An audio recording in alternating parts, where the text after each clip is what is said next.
नमस्कार दोस्तों। I hope आप काफ़ी अच्छे होंगे और आपकी तैयारी भी काफ़ी बेहतर चल रही होगी। तो आपके तैयारी को और बेहतर बनाने के लिए आज के वीडियो में हम लोग करेंगे practice set 13 UP BEd entrance exam के लिए हिस्ट्री। तो चलिए आज के सबसे पहले क्वेश्चन की शुरुआत करते हैं। दोस्तों, अगर आप 12 वीडियो नहीं देखे होंगे तो इसके लिए एक अलग से प्ले लिस्ट है, आप वहाँ से जाकर देख सकते हैं। तो चलिए आज के सबसे पहला क्वेश्चन है दोस्तों, जैन धर्म के प्रथम तीर्थंकर कौन थे? जैन धर्म के प्रथम तीर्थंकर कौन थे? ऑप्शन ए देखिएगा दोस्तों, Mahavir Swami. Option B Parshvanath. Option C Neminath और ऑप्शन डी है ऋषभदेव। तो इस प्रश्न का राइट आंसर हो जाएगा दोस्तों ऑप्शन नंबर डी, इन जैन धर्म के प्रथम तीर्थंकर ऋषभदेव या आदिनाथ थे। कहीं कहीं आपको अगर आदिनाथ मिल जाए इस क्वेश्चन में, आदिनाथ, ठीक है दोस्तों, ऋषभदेव या आदिनाथ जैन धर्म के प्रथम तीर्थंकर हो जाएंगे। आगे बढ़ते हैं क्वेश्चन नंबर 2 की तरफ। क्वेश्चन नंबर 2 है आपका, तीर्थंकर महावीर का जन्म हुआ था। तीर्थंकर महावीर का जन्म हुआ था। ऑप्शन ए देखिएगा पावा में। ऑप्शन बी कुंडग्राम में। ऑप्शन सी वैशाली में और ऑप्शन डी श्रावस्ती में। तो इस प्रश्न का राइट आंसर हो जाएगा दोस्तों ऑप्शन नंबर बी, यानी वैशाली के कुंडग्राम में महावीर स्वामी का जन्म हुआ था। और महावीर स्वामी कौन थे? तो महावीर स्वामी 24वें तीर्थंकर थे, 24वें और अंतिम तीर्थंकर थे जैन धर्म के। कभी कभी ऑप्शन में आपके कुंडग्राम नहीं देकर के वैशाली मिल जाएगा, तो वैशाली इसका राइट आंसर होगा। लेकिन वैशाली और कुंडग्राम दोनों है तो कुंडग्राम इसका राइट आंसर होगा। जैसे कि वैशाली क्या है, एक जिला है, और एक जिला के अंतर्गत क्या है समझिए कि कुंडग्राम है।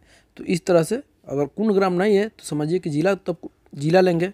इस तरह से आप समझ सकते हैं।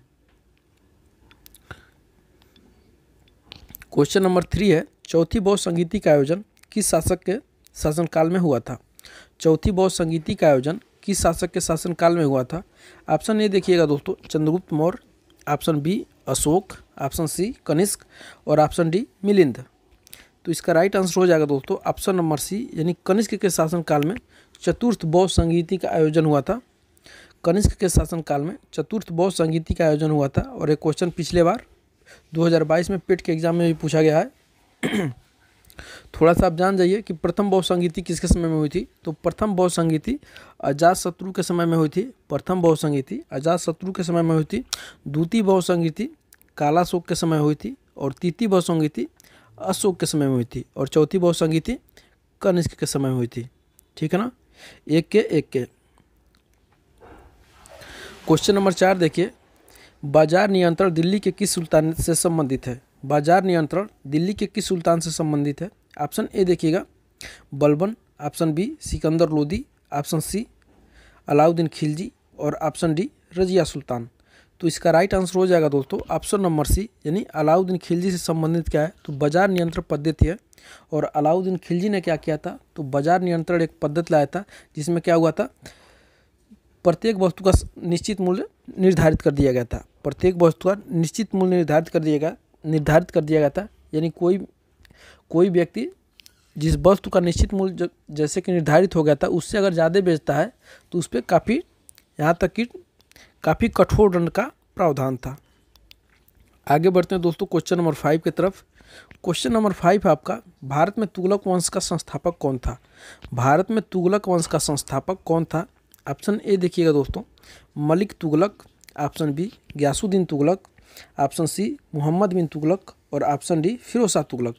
तो इसका राइट आंसर हो जाएगा दोस्तों, इसका राइट आंसर हो जाएगा ऑप्शन नंबर बी, यानी गयासुद्दीन तुगलक तुगलक वंश का संस्थापक था। दूसरे नंबर पे कौन हुआ? मोहम्मद बिन तुगलक। और तीसरे नंबर पे कौन हुआ? फिरोज शाह तुगलक।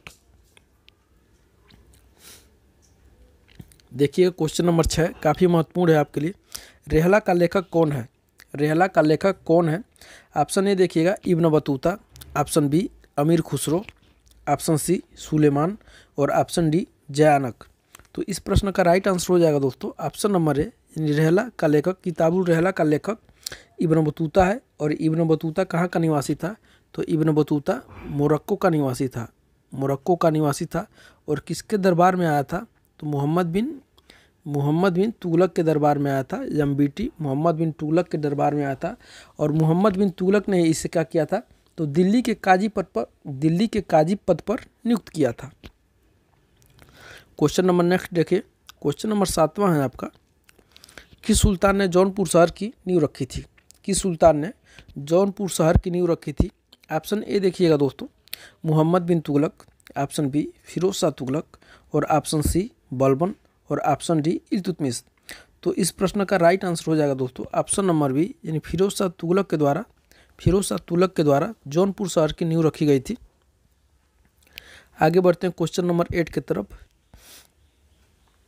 क्वेश्चन नंबर 8 है आपका, निम्नलिखित सुल्तानों में से कौन गुलामों के कल्याण के लिए किए गए कार्यों के लिए जाना जाता है? निम्नलिखित में से कौन सा सुल्तान गुलामों के कल्याण के लिए किए गए कार्यों के लिए जाना जाता है? ऑप्शन ए देखिएगा, Firoz Shah Tughlaq, option B Mohammad bin Tughlaq, option सी कुतुबुद्दीन ऐबक, और ऑप्शन डी अलाउद्दीन खिलजी। तो इस प्रश्न का राइट आंसर हो जाएगा दोस्तों, इस प्रश्न का राइट आंसर हो जाएगा फिरोज शाह तुगलक। फिरोज शाह तुगलक को ही गुलामों के कल्याण के लिए जाना जाता था, और फिरोज शाह तुगलक ने एक नए विभाग की स्थापना की थी, जिसे क्या कहा जाता था? तो दीवान ए बंदगान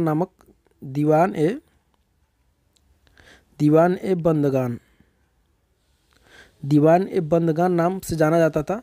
ये जो फिरोज शाह तुगलक ने इस विभाग की स्थापना की, दीवान ए बंदगान, जो दास विभाग से संबंधित था। और क्वेश्चन में आपसे पूछा जाएगा कि दिल्ली सल्तनत के किस शासक के समय में सबसे अधिक दास थे? तो फिरोज शाह तुगलक। क्वेश्चन नंबर 9 देखिएगा, महात्मा गांधी ने सत्याग्रह का प्रारंभ कहाँ से किया? महात्मा गांधी ने सत्याग्रह का प्रारंभ कहाँ से किया?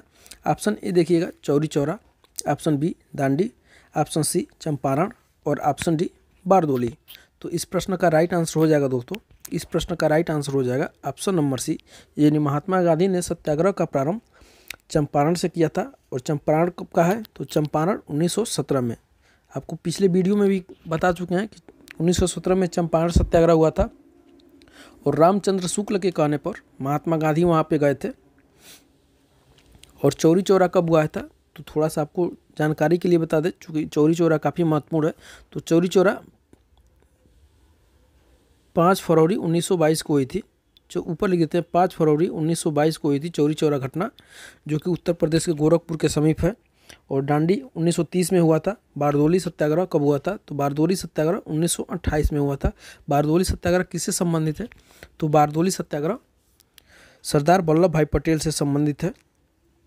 नेक्स्ट क्वेश्चन देखिए, क्वेश्चन नंबर 10 है आपका, गांधी जी को महात्मा की उपाधि किसने दी थी? गांधी जी को महात्मा की उपाधि किसने दी थी?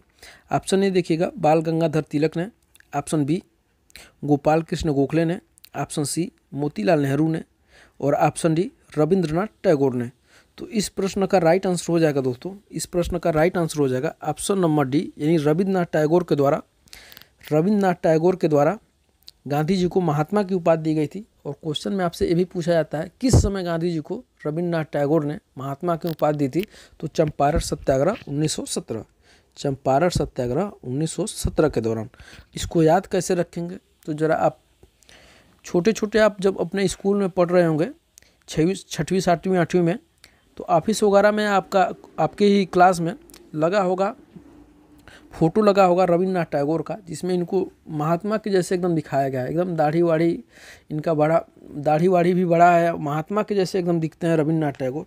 तो रविंद्रनाथ टैगोर हम इसलिए ऐसे याद किए हैं कि रविंद्रनाथ टैगोर दाढ़ी वाढ़ी बड़ा है, एकदम महात्मा के जैसे हैं। तो इन्होंने ही क्या किया था, महात्मा गांधी जी को महात्मा की उपाधि थी। तो मैं आशा करता हूं कि 10 क्वेश्चन आपको समझ में आ गया होगा, और मैं आशा करता हूं कि इस वीडियो को दोस्तों आप अपने दोस्तों के पास ज़्यादा से ज़्यादा शेयर कर रहे होंगे। और मिलते हैं हम अगले वीडियो में, तब तक के लिए बहुत बहुत धन्यवाद।